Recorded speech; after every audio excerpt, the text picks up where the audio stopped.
Hello dear, मैं भूतेश आपका welcome करता हूं बहुत बहुत इस वीडियो के अंदर हम करेंगे भाई क्विक रिवीजन पॉइंट्स प्रोबेबिलिटी के।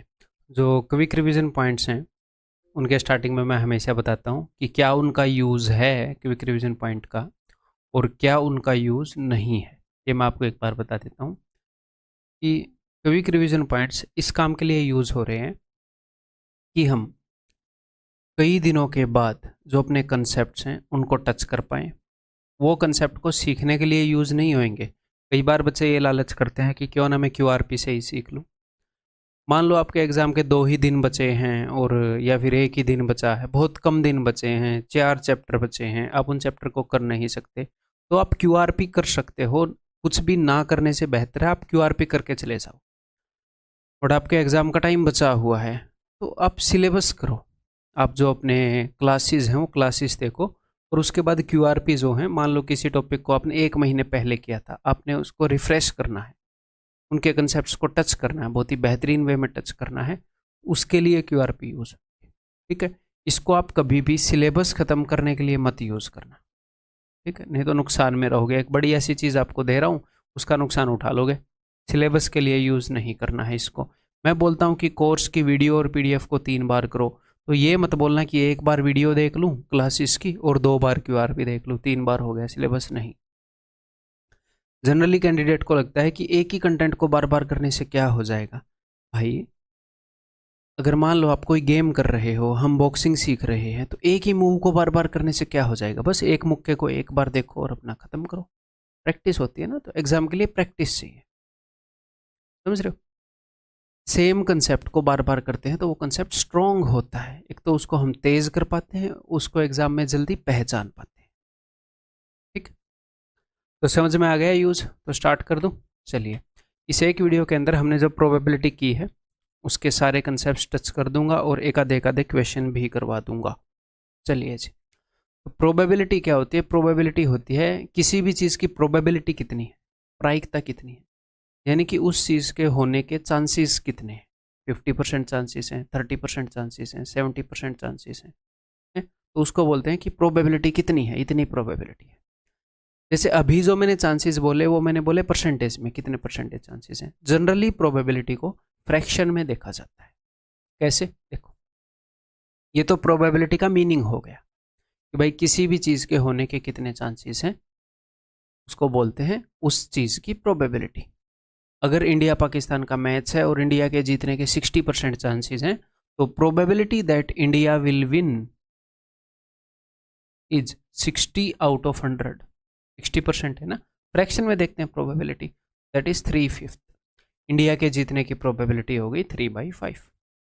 ठीक है, या फिर इसका जो फॉर्मूला है, किसी भी इवेंट की प्रोबेबिलिटी वो क्या होएगी, हिंदी इंग्लिश दोनों में देख लो। किसी भी काम के होने की प्रोबेबिलिटी क्या है, total number of possible outcomes and total number of favourable outcomes. इसका क्या मतलब है मैं बता देता हूँ, रिवाइज कर लेते हैं। अगर मैं एक डाइस को थ्रो करूँ तो क्या प्रोबेबिलिटी है, प्रोबेबिलिटी ऑफ गेटिंग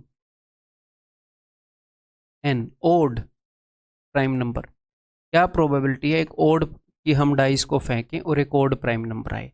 तो दोस्त, जब आप डाइस को फेंकोगे, 1 2 3 4 5 6, ये 6 आउटकम आ सकते हैं। तो total number of possible outcome क्या है, 6।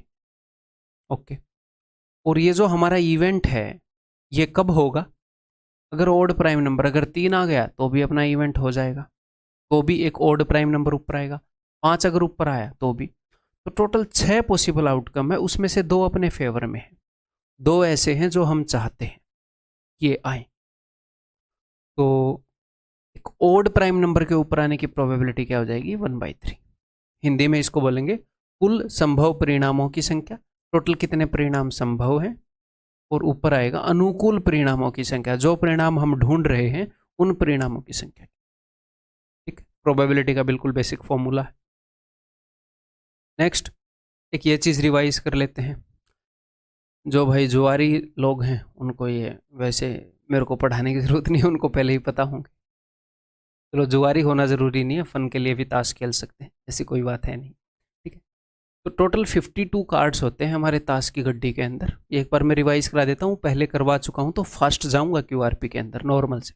ठीक, 4 अलग अलग शूट होते हैं जिनको हिंदी में समूह कहते हैं। ये है चिड़ी, क्लब, ये हुकुम, स्पेड, हर्ट, पान, डायमंड, ईंट। ठीक है, आधे कार्ड लाल रंग के होते हैं, आधे कार्ड काले रंग के। ठीक है, 52 को अगर 4 से डिवाइड करोगे तो हर एक सूट के अंदर 13-13 कार्ड होते हैं। ठीक है, कलर्स 2 ही तरह के कलर होते हैं। फेस कार्ड, जिन कार्डों के ऊपर, जिन ताशों के ऊपर फेस बना हुआ होता है उनको फेस कार्ड बोलते हैं। तो हर एक समूह के अंदर, हर एक शूट के अंदर 3 फेस कार्ड होते हैं। ऐसे ऐसे 4 हैं तो 12 फेस कार्ड हो गए। रटना नहीं है, इसको समझ लो बस। ठीक है, नंबर्ड कार्ड, जिन कार्ड्स के ऊपर नंबर लिखे हुए होते हैं उनको नंबर्ड कार्ड बोलते हैं। 2 से लेकर 10 तक इन कार्ड के ऊपर नंबर लिखे होते हैं। और इस कार्ड के ऊपर नंबर नहीं लिखा होता, इसके ऊपर अल्फ़ाबेट लिखा होता है ए, तो ये अल्फ़ाबेट वाला कार्ड हो गया। और ये भी अल्फ़ाबेट वाले कार्ड हो गए भाई। ठीक है, ओनर कार्ड्स, ओनर कार्ड होते हैं जिन कार्ड से, अल्फ़ाबेट वाले सारे कार्ड ओनर कार्ड है। नंबर के अलावा जितने भी कार्ड है ओनर कार्ड है। ओनर, इज्जत, जो आते हैं तो आपकी इज्जत बढ़ती है, बड़े पत्ते हैं जो। ठीक है, इक्का सबसे बड़ा है, इक्के के बाद बादशाह, बेगम, गुलाम।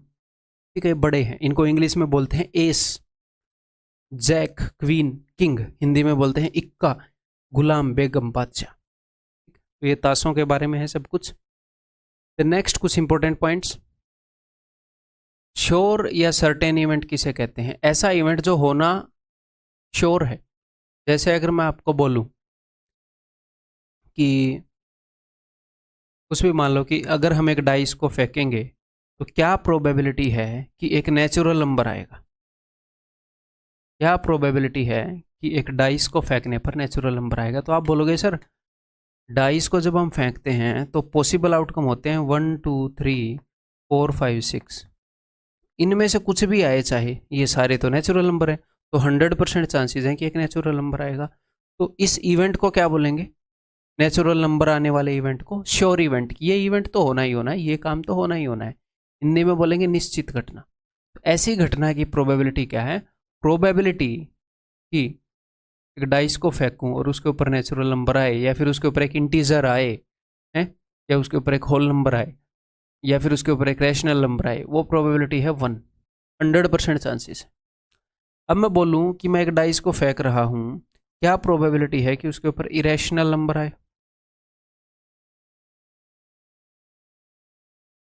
ठीक है, या फिर अगर मैं ताशों की गड्डी की बात करूं, उसमें से एक पत्ता निकाल रहा हूं, क्या प्रोबेबिलिटी है कि भी नीले कलर का पत्ता आएगा? तो नीले कलर का तो पत्ता होता ही नहीं, लाल और काले होते हैं, तो उसकी प्रोबेबिलिटी 0 है। ऐसे ही इरेशनल नंबर डाइस के ऊपर आ ही नहीं सकता, तो इसको बोलते हैं इम्पॉसिबल इवेंट, ये हो ही नहीं सकता। क्या प्रोबेबिलिटी है कि कल सुबह उठकर आप उड़ने लग जाओगे? इम्पॉसिबल इवेंट है, ऐसे पंख नहीं आएंगे, रेडबुल पी लो फिर भी नहीं आएंगे। असंभव घटना, तो probability of an impossible event is equal to 0। ठीक, तो मिनिमम प्रोबेबिलिटी क्या हो सकती है? 0। मैक्सिमम प्रोबेबिलिटी क्या हो सकती है? 1। मिनिमम किसकी होगी? इम्पॉसिबल इवेंट की। मैक्सिमम किसकी होगी? श्योर इवेंट की। तो किसी भी इवेंट की प्रोबेबिलिटी या तो 0 से बड़ी होगी, 0 के बराबर या बड़ी होगी, या फिर 1 के बराबर या छोटी होगी, इनके बीच में ही घूमेगी। Okay C. For any event E, किसी भी इवेंट ई के लिए probability of E is equal to 1 minus probability of complement of E. तो ये क्या होता है वो मैं आपको बता देता हूँ।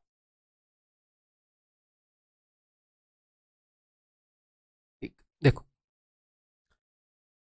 Where E and E dash are complementary events, या फिर पूरक घटनाएं हैं ये एक दूसरे की। पूरक का क्या मतलब? अगर मैं आपको ये बोलूं कि एक इवेंट ए है, इवेंट ए है कि अगर हमने डाइस थ्रो करी तो एक नंबर आए which is less than equal to 2, तो यानी कि कौन कौन से नंबर आने पर अपना इवेंट हो जाएगा? अगर 1 आया तो भी, 2 आया तो भी। फिर मैंने बोला इवेंट बी है कि अगर मैं डाइस थ्रो करूं तो एक नंबर आए ग्रेटर देन 2। क्या क्या पॉसिबल आउटकम है? 3 4 5 6, ये 2 इवेंट है। ये इवेंट क्या है कि ऑन थ्रोइंग ए डाइस एक number less than equal to 2 आया। ये इवेंट है on throwing a dice a number greater than 2 आया। तो ये दोनों इवेंट एक दूसरे के कॉम्प्लीमेंट्री इवेंट। ठीक है, कैसे? कि इसके अंदर डाइस के अंदर टोटल जो आउटकम आ सकते हैं वो यही आ सकते हैं। ठीक है, टोटल आउटकम इसके अंदर जो आउटकम आए हैं बचे खुचे इसके अंदर आ गए हैं, ये इसका कॉम्प्लीमेंट्री है, कॉम्प्लीमेंट्री पूरक, यानी कि जितने भी आउटकम हैं ये आपस में मिलके उनको पूरा कर लेते हैं, सारे के सारे आउटकम को कवर कर लेते हैं। ठीक है, तो इसमें सर हमें क्या मदद मिलेगी, बताता हूँ मैं आपको क्या मदद मिलेगी। इसके ऊपर अभी 2 मिनट में क्वेश्चन करेंगे, वो मदद मिलेगी। ठीक है, कभी कभी क्या होता है हम इसकी प्रोबेबिलिटी नहीं निकाल सकते, इसकी निकाल सकते हैं, या इसकी नहीं निकाल सकते, इसकी निकाल सकते हैं। तो अगर हमें इस इवेंट की प्रोबेबिलिटी मिल जाए तो दूसरे इवेंट की प्रोबेबिलिटी निकालने के लिए सिर्फ हमें क्या करना पड़ेगा, 1 में से सब्ट्रैक्ट करना पड़ेगा, क्योंकि दोनों की प्रोबेबिलिटी का सम क्या है, 1 है। क्योंकि टोटल 6 आउटकम है, उसमें से 2 आउटकम इसने कवर कर लिए, 4 आउटकम इसने कवर कर लिए। अगर मैं एक डाइस को फेंकूं तो क्या प्रोबेबिलिटी है ये वाला इवेंट हो या ये वाला इवेंट हो, 100%। या तो ये वाला हो जाएगा या ये वाला होगा, या तो ये वाला होगा या ये वाला होगा, इनमें से एक इवेंट ही होना है। डाइस फेंकोगे तो या तो 1 और 2 आ जाएंगे, या 3 4 5 6 आ जाएंगे। तो अगर मुझे ऊपर वाले की प्रोबेबिलिटी मिल गई तो इन दोनों इवेंट का होना एक श्योर इवेंट हो गया, या तो ये होगा या ये होगा, तो इन दोनों की प्रोबेबिलिटी का सम हो गया 1। तो अगर ऊपर वाले की प्रोबेबिलिटी मिल गई तो 1 में से उसकी प्रोबेबिलिटी घटा दूंगा, ये आ जाए। ठीक, नेक्स्ट नेक्स्ट जो हमने किया है भाई कि सैंपल स्पेस हमने प्रतिदर्श समष्टि का डिस्कशन किया था कि अगर आप 2 कॉइन को टॉस करते हो तो जो आउटकम्स हैं वो हैं head head, head tail, tail head, tail tail. जब आप 3 कॉइन्स को टॉस करते हो तो हो सकता है तीनों पर हेड आ जाए, या हो सकता है एक पर टेल आए, तो पहले वाले पर टेल आ सकता है, बाकी 2 पर हेड। टेल दूसरे वाले पर भी आ सकता है, तीसरे वाले पर भी हो सकता है, एक पर ही हेड आए 2 पर टेल आ जाए, तो पहले पर हेड, दूसरे पर हेड, तीसरे पर हेड। हो सकता है तीनों पर टेल आ जाए। तो यही सारे पॉसिबल आउटकम है। जब आप 2 डाइस को रोल करते हो तो हो सकता है पहली डाइस पर 1 आ जाए, दूसरी पर 2, पहली पर 1 दूसरी पर भी 1, पहली पर 1 दूसरी पर 2, पहली पर 1 दूसरी पर 3। ठीक, तो कुल मिलाकर 36 आउटकम बन जाते हैं। अगर 2 डाइस को आप फेंकोगे तो 36 तरह के आउटकम्स आ सकते हैं। तो ऐसे ही हर एक क्वेश्चन को करने के लिए आपको ये सैंपल स्पेस लिखने की जरूरत नहीं पड़ेगी, आपको ये पता होना चाहिए total elements in a sample space. अगर मैं 2 कॉइन को फेंकता हूं तो कितने कितने आउटकम पॉसिबल हैं। देखो 2 कॉइन और 3 कॉइन का तो आप इजीली लिख लोगे, लेकिन अगर मैं 5 कॉइन की बात कर दूं, 10 कॉइन की बात कर दूं तो फिर हालत खराब होगी, है ना। ऐसे ही अगर मैं 2 कॉइन को थ्रो करता हूं, 2 कॉइन को थ्रो करने पर कितने आउटकम होंगे, तो पहले कॉइन को थ्रो करने पर 2 आउटकम हो सकते हैं। सर कौन कौन से, हेड और टेल। दूसरे कॉइन को थ्रो करने पर 2, तो टोटल 4 आउटकम होते हैं 2 कॉइन को थ्रो करने पर। देख लो 1 2 3 4। ऐसे ही 3 कॉइन्स को थ्रो करने पर कितने आउटकम होंगे, पहले कॉइन पर भी 2 आउटकम, दूसरे कॉइन पर भी 2 आउटकम, तीसरे कॉइन पर भी 2 ही आउटकम हो सकते हैं, तो टोटल 8 आउटकम होंगे। अगर मैं एक डाइस को और एक कॉइन को थ्रो कर दूं तो टोटल कितने आउटकम हो सकते हैं, एक डाइस के ऊपर 6 आउटकम आ सकते हैं, कॉइन के ऊपर 2 आउटकम आ सकते हैं, तो 12 आउटकम आ जाएंगे। ये हमने डिटेल में डिस्कस किया है। ठीक है, ऐसे ही अगर मैं 3 डाइस को थ्रो करूं तो टोटल कितने आउटकम पॉसिबल हैं, 6 आउटकम इसके ऊपर, 6 आउटकम इसके ऊपर, 6 आउटकम इसके ऊपर, तो 216 आउटकम पॉसिबल है। तो total elements in a sample space कैसे निकालने वो हमें पता होना चाहिए। हेड और टेल को हिंदी में चित और पट कहते हैं। तो अब कुछ क्वेश्चन कर लेते हैं। A dice is rolled twice, what is the probability of getting a sum equal to 9। तो डाइस को 2 बार फेंका गया, पहली बार फेंका गया, दूसरी बार फेंका गया, तो क्या प्रोबेबिलिटी है कि सम 9 आए। तो इन क्वेश्चंस के लिए हम इसका यूज करना बिल्कुल भी जरूरी नहीं है। देखो मैं एक ऑर्डर में स्टार्ट करूंगा, पहले वाली डाइस पर मैंने लिखा है 6, बड़े से बड़ा नंबर, तो दूसरे पर क्या आएगा, अगर 9 सम करना है तो 3। हमें इतना पता है कि अगर आप 2 डाइस को फेंकोगे तो टोटल जो आउटकम है वो 36 होंगे। तो टोटल आउटकम हमने नीचे लिख लिए। अब मुझे सिर्फ इतना देखना है कि हमारे फेवर में कितने आउटकम है। तो भैया ये तो हमारे फेवर में है, ये वाला आउटकम, इस पर 5 आए, इस पर 4, इस पर 4 है, इस पर 5, इस पर 3 आए, इस पर 6, टोटल 4 आउटकम हमारे फेवर में है 36 में से। तो 1/9 प्रोबेबिलिटी है इस काम की। Okay, 2 dice are roll together, what is the probability of getting their sum as a prime number. कि 2 डाइस रोल करिए, उनका सम प्राइम नंबर आए। कौन सा प्राइम नंबर आए, कोई भी प्राइम नंबर आए। तो अगर आप 2 डाइस को रोल करोगे तो मिनिमम सम कितना हो सकता है, छोटे से छोटा 1 आ सकता है दोनों डाइस पर, तो 2 से कम सम नहीं हो सकता 2 डाइस को फेंकोगे तो, और मैक्सिमम से मैक्सिमम 12 हो सकता है दो डाइस के नंबर्स को जोड़ोगे तो कौन कौन से प्राइम नंबर पॉसिबल है दो डाइस के ऊपर आए हुए नंबर से? 2, 3, 5, 7, 11, 13 पॉसिबल है नहीं, 12 से बड़ा कोई भी नंबर हो ही नहीं सकता। ठीक है, तो दो डाइस को फेंकूंगा तो टोटल आउटकम तो हो जाएंगे जी 36। क्लियर है? अब दो डाइस को फेंकने पर सम 2 आए, एक ही आउटकम पॉसिबल है, पहली पर भी 1 आए दूसरी पर भी 1। दो डाइस को फेंकने पर 3 आए, छोटी से लगो, 1 और 2, 2 और 1, खत्म। दो डाइस को फेंकने पर 5 आए, 1 और 4। अब हर एक नहीं बनाना, ऐसे देखो ये कहाँ तक जाएगा, 4 और 1 भाई, 1 4 2 3 3 2 4 1। आपको सिर्फ इसको कहाँ तक बढ़ा सकते हो ये देख लो, दूसरा अपने आप एडजस्ट हो जाएगा। जैसे इसमें देखो 1 6 2 5, आपको ये लिखने नहीं है। देखो ये 1 से बढ़ता बढ़ता मैक्सिमम कहाँ तक बढ़ सकता है, 6 और 1 तक। ये मैक्स 4 तक बढ़ सकता था, 5 और 0 नहीं कर सकते, डाइस पर 0 नहीं लिखा हुआ होता। अब 11 है तो 1 और 10 तो होएगा नहीं, तो बड़े से स्टार्ट कर दो, 6 और 5। अभी तो भाई एकदम से पावर कट हो गया था, आपको तो लगातार वीडियो दिख रही होगी।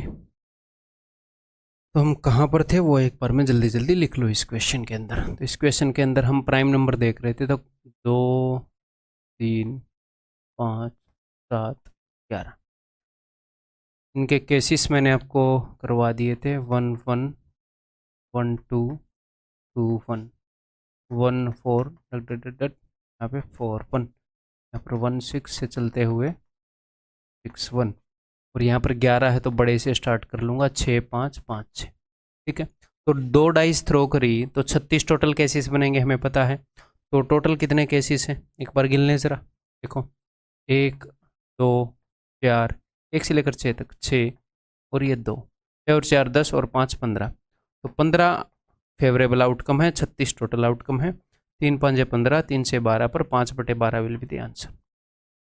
तो ताकि हर तरह का कंसेप्ट जो हो रिवाइज हो जाए, इसलिए ये एक आधे क्वेश्चन मैंने उठाए हैं।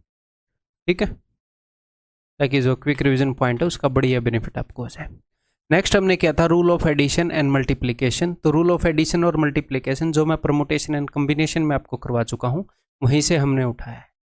ठीक है, जो जनरल रूल है वो क्या कहता है, मतलब कि जो हर जगह लागू होता है, वो कहता है कि probability of A union B is equal to probability of A. हम टॉपिक के अंदर कर चुके हैं, और टॉपिक देखने से ही ये कन्फ्यूजन आपका दूर होगा। ठीक है, लेकिन जो म्यूचुअली एक्सक्लूसिव इवेंट होते हैं, म्यूचुअली एक्सक्लूसिव इवेंट के लिए जो probability of A intersection B है वो 0 होता है। अब सर ये म्यूचुअली एक्सक्लूसिव इवेंट क्या होता है? म्यूचुअली दो इवेंट ऐसे जिनके अंदर कुछ भी कॉमन ना हो, परस्पर अपवर्जी घटनाएं, जिनके अंदर जो आउटकम है वो कॉमन ना हो। तो इंटरसेक्शन का मतलब होता है कॉमन होना, तो जिनके अंदर कुछ भी कॉमन नहीं होगा तो ये 0 होएगा। तो फिर probability of A union B, A और बी की जो प्रोबेबिलिटी वो P A plus P B हो जाती है, ये 0 हो जाता है। तो ठीक है, ये हर एक तरह के इवेंट के लिए ट्रू है, लेकिन म्यूचुअली एक्सक्लूसिव इवेंट के लिए ये होता है, दो ऐसे इवेंट। तो कई बार एग्जामिनर आपको ये बोलता है कि what is the probability that event A और इवेंट बी हैपन्स। क्वेश्चन दिखाऊं तब अच्छे से समझ पाओगे। देखो एक बास्केट है, उसके अंदर कुछ बॉल्स हैं। What is the probability that either both are green, कि या तो दोनों ग्रीन है या दोनों येलो है। तो ये एक इवेंट है। इवेंट ए क्या है कि दोनों ग्रीन निकले, इवेंट बी क्या है कि दोनों येलो निकले। ठीक है, तो या तो ये वाला इवेंट हो या ये वाला इवेंट हो। तो ये, तो इसकी प्रोबेबिलिटी निकालूंगा, इसके निकालूंगा और जोड़ दूंगा। अब आप बोलोगे सर हमें कैसे पता कि इनके और इनके अंदर कुछ कॉमन नहीं है? आप ये देखो, जब ये इवेंट होएगा और ये इवेंट होएगा, ऐसा किसी तरीके से हो सकता है कि ये इवेंट भी हो जाए और ये इवेंट भी हो जाए। मतलब आप दो बॉल निकालो, दोनों ग्रीन भी निकलाएं, दोनों येलो भी हो जाएं। तो सर ये ऐसा कैसे होगा? अब आपके दिमाग में एक डाउट आया होगा, तो ऐसे तो कोई भी दो इवेंट नहीं होंगे जिनमें कुछ भी कॉमन ना होगा। मान लो इवेंट ए है कि डाइस के ऊपर एक प्राइम नंबर आए, और इवेंट बी है कि डाइस के ऊपर एक इवन नंबर आए। एक डाइस फेंके तो डाइस को फेंकोगे तो प्राइम नंबर आ सकते हैं 2 3 और 5। 2 3 और 5 आएगा तो ये इवेंट हो जाएगा, और इवन नंबर 2 4 और 6 आएगा तो ये इवेंट हो जाएगा। तो दो इन दोनों में कॉमन है ना, है ना? तो ए इंटरसेक्शन बी ऐसा कौन सा है? तो दोनों में कॉमन है आउटकम 2। तो आप क्या करोगे, इसकी प्रोबेबिलिटी निकालोगे, इसकी प्रोबेबिलिटी निकालोगे, फिर इसकी प्रोबेबिलिटी घटाओगे। या फिर सीधे सीधे ऐसे देख सकते हो कि इन दोनों इवेंट में मिलाकर 1 2 3 4 5 5 ही आउटकम है, दिखने को 6 दिख रहे हैं, तो 5 आउट ऑफ 6 प्रोबेबिलिटी हो जाएगी। डाइस को थ्रो करोगे तो या तो इवेंट ए हो या इवेंट बी हो, तो उसकी क्या प्रोबेबिलिटी होएगी, 5/6। डाइस के ऊपर होते हैं 1 2 3 4 5 6, तो एक को छोड़कर कुछ भी आया तो इन दोनों में से कोई ना कोई इवेंट हो ही जाएगा। क्लियर है भाई? इसकी अंडरस्टैंडिंग लेक्चर में अच्छे से होगी। तो ये अंडरस्टैंडिंग यहाँ पर दूसरी बार आपकी क्यूआरपी के अंदर क्लियर हो गई है।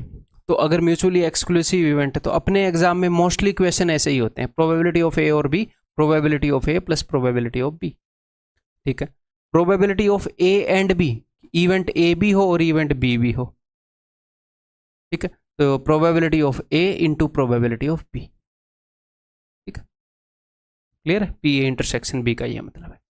तो अब एक आधे क्वेश्चन कर लूँ जो इसके ऊपर बेस्ड है, इसके ऊपर बेस्ड है। देखो 5 कॉइन टॉस किए हैं, तो क्या प्रोबेबिलिटी कि एग्जैक्टली 2 हेड आए, तो 2 हेड आएंगे तो बाकी 3 टेल आएंगे। अब 5 कॉइन टॉस करोगे और 2 पर हेड आए तो बाकी 3 पर टेल आएंगे।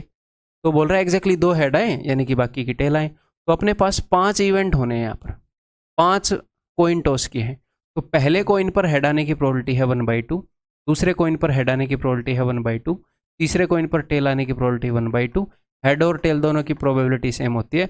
उसके बाद हम देखते हैं कि कितने वेज में आप इनको अरेंज कर सकते हो HHTTT को, क्योंकि आंसर को सिर्फ यहीं पर छोड़ा तो ये उस क्वेश्चन का आंसर हो जाएगा कि 5 कॉइन टॉस किए हैं, पहले 2 के ऊपर हेड आया और बाकी 3 के ऊपर टेल आया, तो ये उत्तर होगा। उसने बोला किसी भी 2 पर हेड आए और किसी भी 3 पर टेल आए, तो हो सकता है ना कि ऐसे हो जाए, फिर भी तो 2 पर हेड आया, तो कितने वेज में हम HTT को अरेंज कर सकते हैं। तो सिंपल सी बात है, या तो 5C2 कर लो कि 5 जगह में से 2 जगह कितने वेज में मैं छांट सकता हूं, किसके लिए छांट रहा हूं मैं जगह, 5 जगह में से मैं 2 जगह हेड को रखने के लिए छांट रहा हूं, बाकी जगह पर टेल अपने आप रखा जाएगा 5C2। या आप कर लो 5C3, 5 में से 3 जगह मैं छांट रहा हूं टेल रखने के लिए।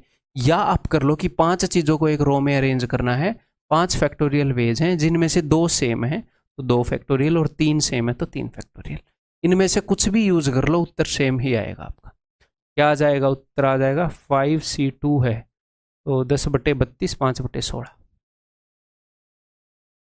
ठीक, clear? A dice is rolled thrice, तो एक डाइस को 3 बार रोल किया है, तो पहली बार डाइस को रोल किया, सेकंड बार डाइस को रोल किया, तीसरी बार डाइस को रोल किया। ठीक है, तो पहली बार डाइस को रोल किया तो क्या पूछ रहा है, क्या प्रोबेबिलिटी है कि जो फर्स्ट टाइम जो नंबर आए वो मल्टीपल ऑफ 3 हो। तो डाइस को जब आप रोल करते हो तो यही पॉसिबल आउटकम है। तो मल्टीपल ऑफ 3 कब कब आ सकता है, ये और ये। तो डाइस को रोल करो और मल्टीपल ऑफ 3 आए तो उसकी प्रोबेबिलिटी है 2/6। 6 टोटल पॉसिबल आउटकम है और 2 फेवरेबल आउटकम है। अगर हम डाइस को रोल करें और ये बोल रहा है कि एक ओड प्राइम नंबर आए, तो ओड प्राइम नंबर कौन कौन से हैं, तो एक तो 3 और एक 5, तो टोटल आउटकम 6 हैं, हमारे फेवर में 2 हैं। अब ये बोल रहा है कि मैं डाइस को रोल करूं तो क्या प्रोबेबिलिटी है कि कंपोजिट नंबर आए। अब कंपोजिट नंबर कितने हैं, ये तो ना तो प्राइम है ना कंपोजिट है, 1 2 प्राइम है 3 प्राइम है, एक तो 4 कंपोजिट है एक 6 कंपोजिट है, तो इस इवेंट के होने की प्रोबेबिलिटी है 2:6। अब यहां पर कई बच्चों को लग सकता है कि सर ये 6 तो कॉमन आ गए, 3 अलग अलग इवेंट है, इस इवेंट के होने की क्या प्रोबेबिलिटी है 2/6, इस इवेंट के होने की क्या प्रोबेबिलिटी है 2/6, इस इवेंट के होने की क्या प्रोबेबिलिटी है 2/6। ठीक है, तो यहां पर ये आपसे पूछ रहा है probability of happening of event 1 intersection event 2 intersection event 3, इन तीनों इवेंट के होने की क्या प्रोबेबिलिटी है। तो इन तीनों के इवेंट की जो जो भी प्रोबेबिलिटी है उसको गुणा करेंगे, तो यहां पर उत्तर आ जाएगा 1/3 1/3 1/3 इज इक्वल टू 1/27, यानी कि दी उत्तर is none of the above. ठीक, clear? A basket contains 6 blue, 2 red, 4 green, 3 yellow balls. If 2 balls are picked up at random, what is the probability that either both are green, या तो दोनों green हो या फिर या तो ये काम हो जाए या फिर दोनों येलो हो। ये क्वेश्चन इसीलिए उठाया ताकि अंडरस्टैंडिंग से भी करवा सकूं और फॉर्मूला दोनों का रिवीजन में करवा सकूं। अंडरस्टैंडिंग से जैसे हमने लास्ट वाला क्वेश्चन किया ऐसे ही करेंगे। क्या प्रोबेबिलिटी है कि आप एक बॉल निकालो और वो ग्रीन आए? तो भाई टोटल बॉल तो है 15 और ग्रीन बॉल है कितनी है, 4। ठीक है जी, वो ग्रीन आ गई। अब क्या प्रोबेबिलिटी है कि पहली बॉल ग्रीन आ गई उसके बाद दूसरी ग्रीन आए, तो बाकी की बॉल बची हैं 14, ग्रीन बॉल बची हैं 3। तो या तो ये इवेंट हो, इस इवेंट की तो प्रोबेबिलिटी हमने निकाल ली। अगर मैं 2 बॉल निकालूं और दोनों की दोनों ग्रीन हो, उसकी ये प्रोबेबिलिटी है। वो बोल रहा है या तो ये हो या वो दोनों येलो हो, तो ठीक है। तो क्या प्रोबेबिलिटी है कि आप एक बॉल निकालो और वो येलो हो? तो आप बोलोगे सर 15 तो बॉल हैं टोटल। ये मत बोलना यहाँ पर मैं 2 बॉल निकाल चुका हूँ, नहीं। या तो ये हो या ये हो। ये होगा तो इस इवेंट की ये प्रोबेबिलिटी है। अगर ये होगा मतलब वो नहीं हुआ है, सिर्फ इस इवेंट की प्रोबेबिलिटी में निकाल रहा हूँ। अगर ये होगा तो 15 में से 3 बॉल येलो है, पहली बॉल येलो निकलने की ये प्रोबेबिलिटी है, दूसरी बॉल येलो निकलने की ये प्रोबेबिलिटी है। अब मैं जोड़ दूंगा इनको तो उत्तर आएगा 4 तिये 12, 3 दूनी 6, 18, 3 छिके 18, 3 पंजे 15, 2 तिये 6, 2 साते 14, 3/35। ठीक है। या फिर आप क्या कर सकते हो, हम फॉर्मूले का यूज कर सकते हैं। या तो दोनों बॉल ग्रीन आए तो टोटल कितने तरीके से आप 2 बॉल उठा सकते हो? टोटल आप उठा सकते हो 15 बॉल में से 2 बॉल 15C2 तरीके से। ये है टोटल नंबर ऑफ आउटकम, कितने तरीके से हम 2 बॉल उठा सकते हैं। और ऐसे कितने तरीके हैं जिनमें 2 उठाई गई बॉल ग्रीन होंगी? अगर वो दोनों की दोनों बॉल ग्रीन में से उठाई गई हो, उन 4 बॉलों में से उठाई गई हो, तो 4C2 ये फेवरेबल आउटकम है जब दोनों बॉल ग्रीन होंगी। तो और या तो दोनों ग्रीन हो या फिर दोनों येलो हो, दोनों की दोनों बॉल येलो से उठाई जाए। तो फिर से इन दोनों को आप ऐड कर दोगे, सेम आंसर के ऊपर आप पहुंच जाओगे। ठीक है। अब एक और चीज रिवाइज कर लेते हैं भाई। अगर 4 बॉल उठाई गई हैं at random, what is the probability that one is green? अगर एक बॉल ग्रीन हो, ठीक है, 2 बॉल ब्लू हो और एक बॉल रेड हो, ठीक है। आपने 4 बॉल उठाई, क्या प्रोबेबिलिटी है कि पहली बॉल ग्रीन हो? 15 बॉल हैं, उसमें से ग्रीन कितनी है, 4। तो पहली बॉल ग्रीन निकले उसकी प्रोबेबिलिटी है 4/15। दूसरी बॉल ब्लू निकले उसकी क्या प्रोबेबिलिटी है? एक बॉल मैं उठा चुका हूं तो टोटल बॉल बच गई 14 और ब्लू बॉल है मेरे भाई 6, उन 14 में से 6 ब्लू है। अब बॉल बच गई 13, उसमें से दूसरी बॉल भी ब्लू निकले, ब्लू बॉल हम एक उठा चुके हैं तो 5 ही बची हैं। अब टोटल बॉल बची हैं 12, उनमें से 2 लाल हैं, तो इसके रेड होने की ये प्रोबेबिलिटी है। तो ये जो उत्तर आएगा ये उस क्वेश्चन का उत्तर आएगा कि पहली बॉल ग्रीन हो, दूसरी ब्लू हो, तीसरी ब्लू हो, चौथी रेड हो। उसने ये नहीं बोला कि पहली ग्रीन हो। क्वेश्चन को सोल्व करने के लिए किसी न किसी को तो हम पहले पर लिखेंगे ही ना। तो अगर आप कंसेप्ट से सोल्व करते हो तो ऐसे आप एक वे में लिखते हो, फिर आप इनकी अरेंजमेंट भी करते हो यहाँ पर कि कितने वेज में ये अरेंज किए जा सकते हैं, आप यहाँ पर लिखते हो। तो 1 2 3 4 लेटर्स 4 फैक्टोरियल वेज में अरेंज किए जा सकते हैं, जिनमें से 2 सेम है, 2 फैक्टोरियल। ठीक, क्लियर है? ये उत्तर आ जाएगा। या तो हम ऐसे करेंगे या हम फॉर्मूले से कर लेंगे। फॉर्मूले से करोगे तो ये अरेंजमेंट करने की जरूरत नहीं होगी, फॉर्मूला अरेंजमेंट का खुद ही ध्यान रख लेता है। देखते हैं तो टोटल कितने वेज में आप 4 बॉल उठा सकते हो 15 बॉल में से, 15C4। ठीक है। तो बॉल ग्रीन हो, कितनी बॉल है? एक बॉल ग्रीन हो, एक बॉल ग्रीन तभी होगी जब वो 4 बॉल में से उठाई जाएगी, 4C1। अब यहाँ पर एंड है, पहली ग्रीन हो, दूसरी ब्लू हो, तीसरी ब्लू हो। ऐसा तो नहीं बोला ना कि एक बॉल उठानी है या तो वो ग्रीन हो या वो ब्लू हो, 4 बॉल उठानी है, ये ग्रीन होनी चाहिए, ये ब्लू होनी चाहिए, चारों काम होने चाहिए। तो इनटू फिर 2 बॉल ब्लू में से उठानी है, तो अगर उन 6 बॉल में से आप उठाओगे तो ही वो ब्लू होंगी, तो 6C2। और एक बॉल रेड में से उठानी है, 2C1। इस तरीके से करोगे उत्तर वही आएगा जो भी आना है। इसमें क्या आना है देखें, 4 × 6 × 5/2 15 × 2 डिवाइडेड बाई 15 × 14 × 13 बटे में 4 फैक्टोरियल। ठीक है।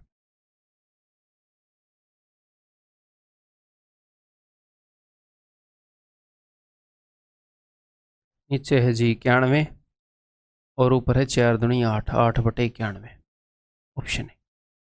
ठीक, next. A basket contains 6 blue, 2 red, 4 green, 3 yellow balls. If 5 balls are picked up at random, what is the probability that at least one is blue? कि कम से कम एक बॉल ब्लू हो। कम से कम एक बॉल ब्लू होने का मतलब है कि मिनिमम एक बॉल ब्लू हो, उससे कम बॉल ब्लू नहीं होने चाहिए। उससे ज़्यादा ब्लू हो चल जाएगा, बट मिनिमम एक तो ब्लू हो। तो वो ये बोल रहा है कि मिनिमम एक बॉल ब्लू हो। अगर एक बॉल ब्लू हुई तो चल जाएगा काम। 2 बॉल ब्लू हुई, हम कितने बॉल उठा रहे हैं? 5। 5 में से 2 बॉल ब्लू हुई, बाकी किसी भी अलग रंग की हुई तो भी चल जाएगा। 3 बॉल ब्लू हुई तो भी चल जाएगा, 4 बॉल ब्लू हुई तो भी चल जाएगा, 5 बॉल ब्लू हुई तो भी चल जाएगा। तो अगर आप 5 बॉल उठाओगे, उसमें कितनी पॉसिबिलिटीज़ हैं, कितनी बॉल ब्लू हो सकती हैं? या तो 0 बॉल ब्लू होंगी, एक भी बॉल ब्लू नहीं होगी, या उसमें से एक ब्लू होगी बाकी अलग रंग की होंगी, या 2 ब्लू बाकी अलग रंग की, ब्लू से अलग रंग की, या 3 ब्लू बाकी ब्लू से अलग रंग की, 4 ब्लू ब्लू से अलग रंग की, या 5 की 5 ब्लू। यही सारी पॉसिबिलिटी है। एग्जामिनर पूछ रहा है क्या प्रोबेबिलिटी है कि ये केसेस हो, एटलीस्ट एक ब्लू। ऐसे केस में हम इसकी प्रोबेबिलिटी निकालेंगे और उसको एक में से घटाएंगे। तो कॉम्प्लीमेंट वाला मैं बोल रहा था, क्वेश्चन करके समझाऊंगा। कई बार वो इतने सारे इवेंट की प्रोबेबिलिटी पूछ लेता है कि इन सारे इवेंट की मिलाकर क्या प्रोबेबिलिटी है, उनकी निकालने में कैलकुलेशन हो जाएगी। तो हम क्या करेंगे, हम जो बचे कुछ इवेंट है जो कम है उनकी प्रोबेबिलिटी निकालकर एक में से घटा देंगे। तो क्या प्रोबेबिलिटी है कि 0 बॉल ब्लू हो, अभी देख लेते हैं। 5 बॉल उठानी है, तो 5 बॉल उठाने के कितने तरीके हैं? 15C5, 15 में से 5। और कितने तरीके ऐसे हैं कि एक भी बॉल ब्लू ना निकले? तो इन 6 बॉल को छोड़कर 5 की 5 बॉल, बाकी की 4 और 2 6 और 3 9, इन 9 बॉल में से उठा लो। कैसे भी उठा लो, ब्लू नहीं निकलेंगी। क्यों? क्योंकि हम ब्लू से उठा ही नहीं रहे। तो बाकी की 9 बॉल से 5 बॉल उठाने के ये तरीके हैं। तो कर लो अब। 9 से लेकर 5 तक, 5 टर्म्स तक जाएगा। 9 8 7 6 5, और बटे में आएगा 5 फैक्टोरियल। नीचे आएगा 15 14 13 12 11, बटे में 5 फैक्टोरियल। दोनों का बटे का 5 फैक्टोरियल कट गया। अब आगे देखते हैं। 7 6 42, 14 3 42, 3 चौके 12, 4 दूनी 8। ठीक है। अब 15 है, 9 5 45 होता है, 15 3 45, 3 दूनी 6/13। अच्छा, ये भी है 6/143। तो ये प्रोबेबिलिटी है 0 बॉल ब्लू होने की। लेकिन उसने पूछे कि 0 बॉल ब्लू होने के अलावा जितने भी इवेंट्स हैं उनकी प्रोबेबिलिटी। तो 1 - 6/143।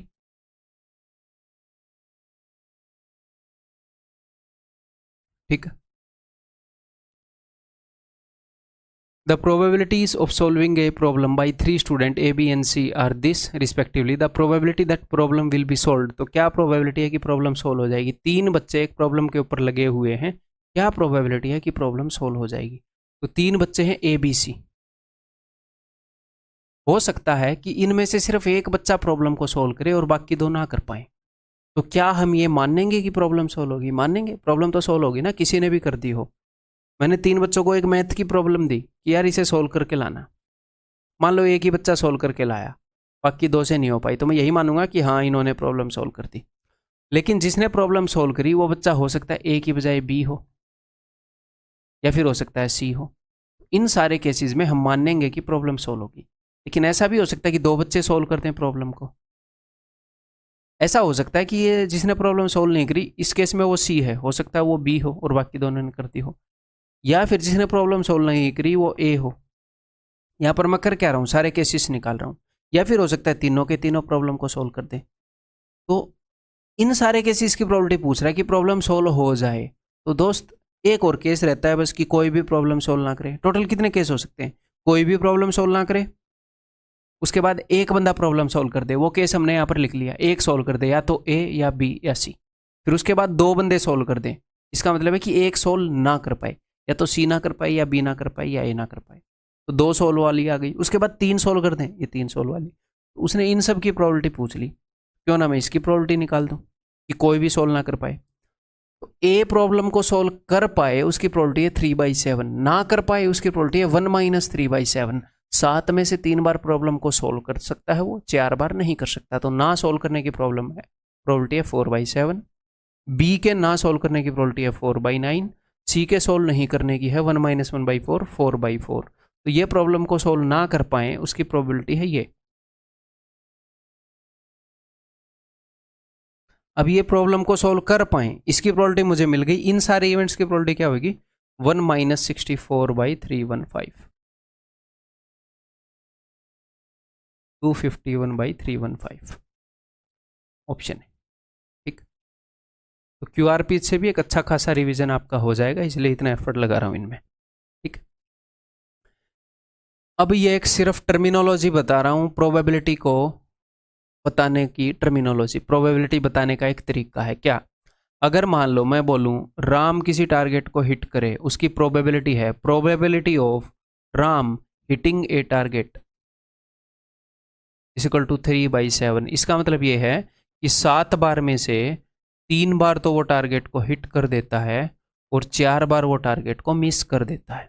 अगर 7 बार गोली फायर करेगा तो 3 बार हिट कर देगा, 4 बार मिस कर देगा।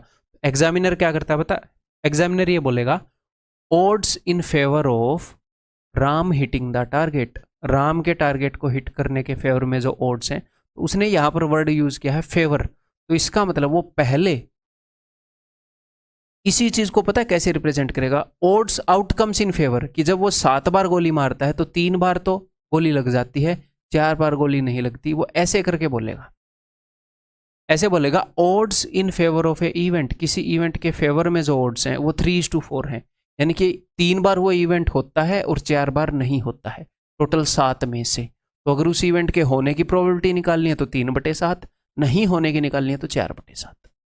हिंदी में कैसे लिखेगा, कोई भी घटना राम के लक्ष्य को भेदने के अनुकूल संयोगानुपात, उसके अनुकूल जो संयोगानुपात हैं वो ये हैं, यानी कि अनुकूल उस काम के होने के चांस 3 है, नहीं होने के 4 है। अब इसका उल्टा, odds against Ram hitting the target, तो जब उसने अगेंस्ट की बात करी तो पहले वो वाला नंबर यूज करेगा जब वो काम नहीं हो रहा, जब वो टारगेट हिट नहीं कर रहा। ठीक है, बाद में वो वाला नंबर होगा जब वो टारगेट हिट कर रहा है। हिंदी में इसको यूज करेगा घटना के प्रतिकूल संयोग अनुपात। ठीक है, सिंपली एक तरीका है प्रोबेबिलिटी बताने का। इसी के ऊपर बेस्ड एक क्वेश्चन मैं आपको बता देता हूं। Ram and Lakshman are shooters, odds in favour of Ram hitting the target, Ram target को हिट करे इसके फेवर में ओड, यानी कि वो हिट करेगा 2 बार, मिस करेगा 3 बार। हिंदी में देख लो, राम के लक्ष्य भेदने के अनुकूल संयोग अनुपात, तो अनुकूल वाली बात पहले बताई जाएगी, प्रतिकूल वाली बाद में।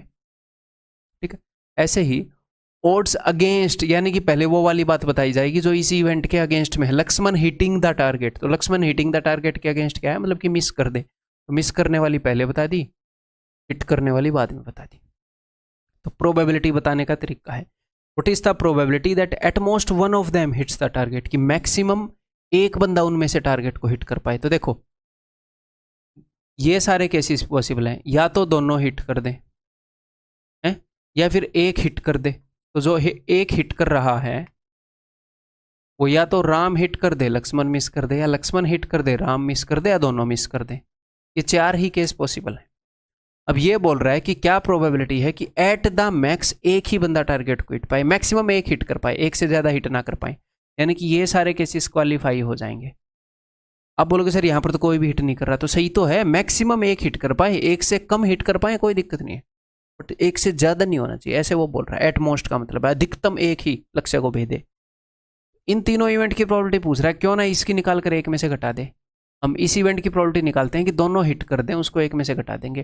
तो राम के टारगेट को हिट करने की प्रोबेबिलिटी क्या है, 2 बार हिट करता है 3 बार मिस, तो 5 में से 2 बार हिट करने की प्रोबेबिलिटी है। लक्ष्मण के हिट करने की क्या प्रोबेबिलिटी है, 3 बार मिस करता है 4 बार हिट, तो 4 आउट ऑफ 7, तो 8/35 प्रोबेबिलिटी है कि दोनों हिट कर देंगे। उसके अलावा जितने भी इवेंट है उनकी प्रोबेबिलिटी हो जाएगी 1 - 8/35 27/35। ठीक, अगर कोई बच्चा ये बोले कि क्यूआरपी में मेरे को समझ में नहीं आ रहा, तो वो बिल्कुल पिटाई का हकदार है, ही हैज़ अर्नड सम पिटाई, क्योंकि क्यूआरपी कंसेप्ट लेक्चर देखने के बाद की बात होती है। ठीक है, तो ये स्पीड में ही मैं करवाऊंगा। तो ये जो अंडरस्टैंडिंग है ये मैं आपको क्यूआरपी में पहले ही दे चुका हूं कि प्रोबेबिलिटी ऑफ ए और बी क्या होगी, probability of A plus probability of B minus probability of A intersection B. ठीक है, अगर कोई म्यूचुअली एक्सक्लूसिव इवेंट होता है तो probability of A intersection B is equal to 0, ये मैं आपको पहले बता चुका हूँ। ठीक है, तो भाई दैट्स ऑल। उम्मीद है कि ये QRP हैं, इनसे बेटर आप रिवीजन कर पा रहे हो, और ये एक ऐसी चीज़ है जो कहीं पर भी नहीं मिल रही है बच्चों को, कहीं पर भी दी नहीं जाती किसी भी प्लेटफॉर्म पर, ये यूनिक टू आवर प्लेटफॉर्म। ठीक है, तो बाय बाय, अगली वीडियो के अंदर मिलता हूँ भाई।